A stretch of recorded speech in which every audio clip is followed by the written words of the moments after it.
يمكن تكون هي دي احلى لحظه بحياتي. هي دي احلى لحظه بحياتي اللي هي لحظه شرب القهوه. يا نهار ابيض، انا مش متخيله ان في حد ما بيشربش قهوه. مش متخيلاها دي بحياتي اتخيلها. القهوه دي هي روحي وده وقتي وهي ده الجزء بتاعي. بس كده مع القعده الحلوه اللي دي كده الفيو الجميل ده. يا سلام، تقبل الله منا ومنكم يا رب، ونبخر بقى ونعيش مع الجميل واحلى قعده. اهم حاجه عندي ان انا اوضب القعده اللي هقعدها بعد الفطار. يعني بصوا، عندي انا القعده اللي بعد الفطار دي اهم حاجه بالحياه. ليه بقى؟ لان انا ممكن بالنسبه لي قعدتي وشرب القهوه وقعدتي مع نفسي كده بمزاج دي بتخليني قد ايه هاديه وقد ايه مبسوطه. فانا بعمل اللي انا يبسطني بالحاجات حتى لو بسيطه. فحرفيا قعدتي وتجهيزي للقعده اللي بعد الفطار دي مهمه قوي زي ايام العاديه. تمام. بس لكن بقى رمضان اللي هي بتوقيتاتي. لكن بالنسبه لي ان انا اقعد واجهز قعده كده واشرب قهوتي على رواقه وابقى هاديه، دي بالنسبه لي مهمه جدا جدا. وشايفه كمان اي ست بالحياه كلها مهما كان في ضجيج وفي ازعاج وفي ولادك وفي، لازم تعملي لنفسك كده كورنر بتاعك خاص هادي. تحطي شموعك على جنب، تحطي قهوتك او المشروب اللي بتحبيه عموما، تاخدي كتابك او المصحف اللي هتقري فيه، خليكي مع نفسك او حطي حاجه اتفرجي عليها. افصلي عن الدنيا شويه.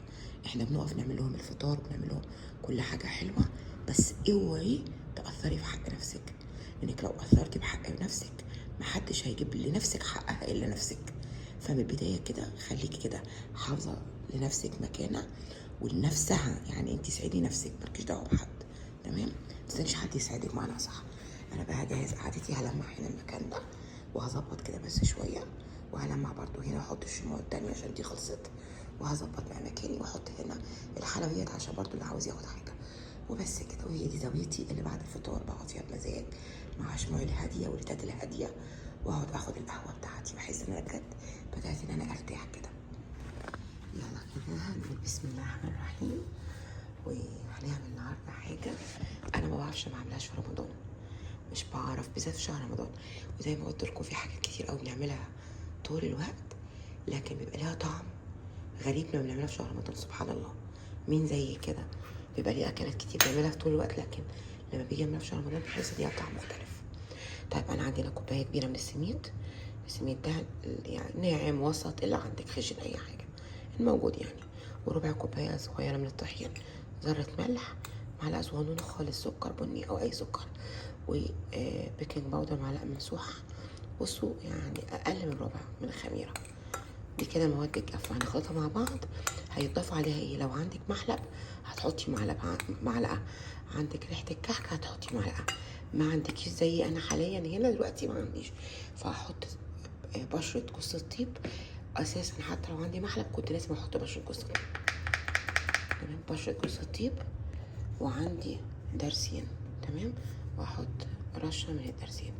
والدرسين صراحه بيديها طعم حلو قوي. تمام. ودي نصيحه، حتى لو عندك المحلب حطي رشه درسين وبشره جوز الطيب. هخلطهم مع بعض كويس قوي. تمام. مواد الجافه خلينا نزود درسين شويه لان بيديها طعم حلو بصراحه. وبعد كده هننزل عليها بشويه صغيره من الزيت او من الزبده براحتك، اختاري انت عايزاه. انا هنزل بزيت شويه كده حوالي معلقه. تمام، ايوه كده معلقه واحده. هبدا ان انا افركهم الاول خالص، وبعد ما افركهم هبلبل بايدي ميه شويه شويه والم العجينه. تمام.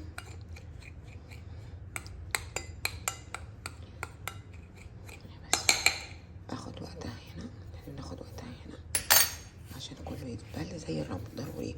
هي دي اللي هتخلي طعمها محبب وجميل، فلازم تخليها كلها زي الرمل.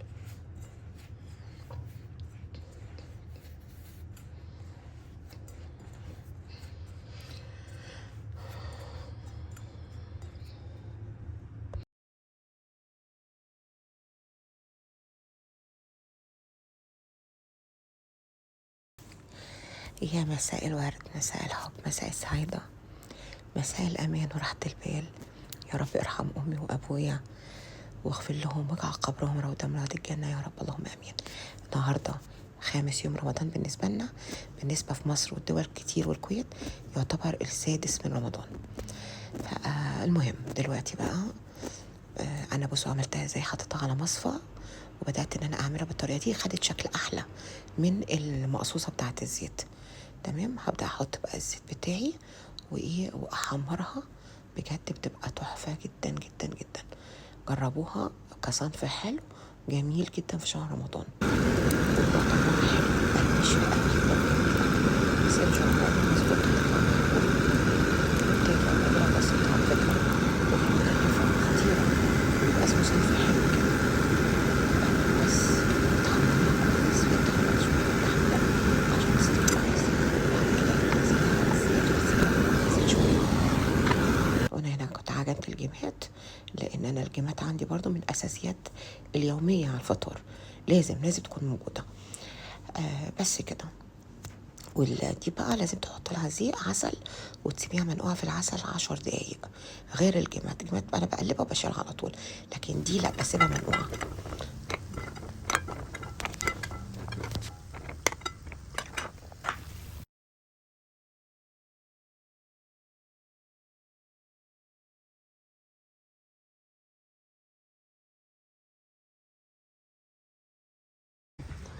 حاطين هنا طاستين، دي هعمل فيها الشوربة ونعمل فيها عندي هنا كده تشيكن مقطعاه متبلاه.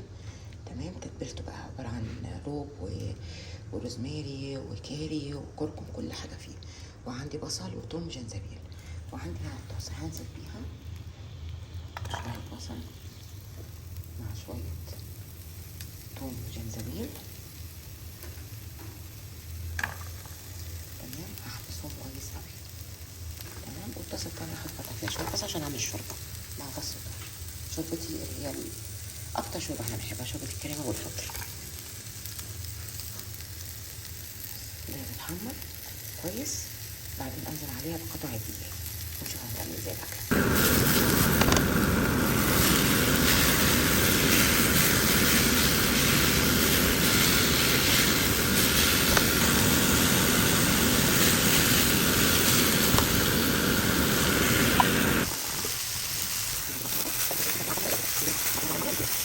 عندي بقى هنا شرايح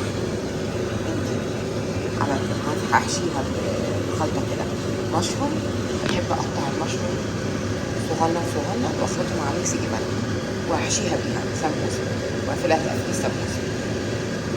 كده وضبت سفرتي، حطيت التمر والمعالق والشوك وكل طبق يتحط فيه اكله. خلاص حطيت حاجتي خلاص اهو، عملت الحلويات، عملت جمعيات، وعملت دي، وعملت قطايف، والتمرية هعملها بس هي اخر حاجه دلوقتي سخنه.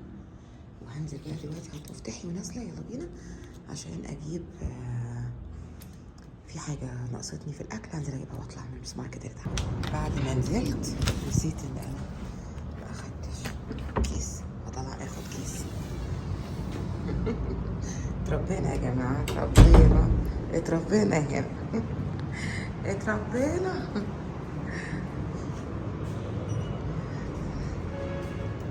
ده يجيب الحاجات بتاعته الناقصه، يجيب كل حاجته قد ايه بتبقى جميله. نزلت عشان اجيب مشروم، اجيب توميتو عشان عايزه اعمل سلطه وخيار ده وعافيه كده بس. وكمان هجيب لبن بالتمر عشان الفطور.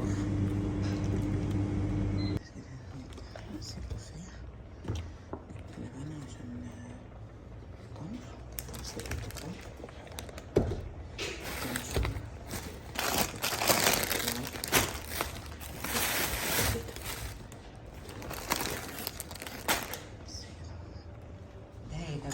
أحلى مرج. ايه رأيكم في مجاله؟ يلا جربوها، خطيرة. والسمبوسة اللي بالحشوة الخطيرة، طبق السلطة بعيش مشحون، وطبعا التشريب. والأهم من ده كله سيدنا، احنا الشوربة عندنا الرقم الأساسي، يعني أساسي الأكل. عايزة أقول لكم إن الواحد لسه ما فاقش، ده يعني ممكن ربع فنجان. الواحد حرفيا لسه ما فاقش. انا بفوق بعد الفنجان الرابع الخامس وهكذا. اخ يا ربي.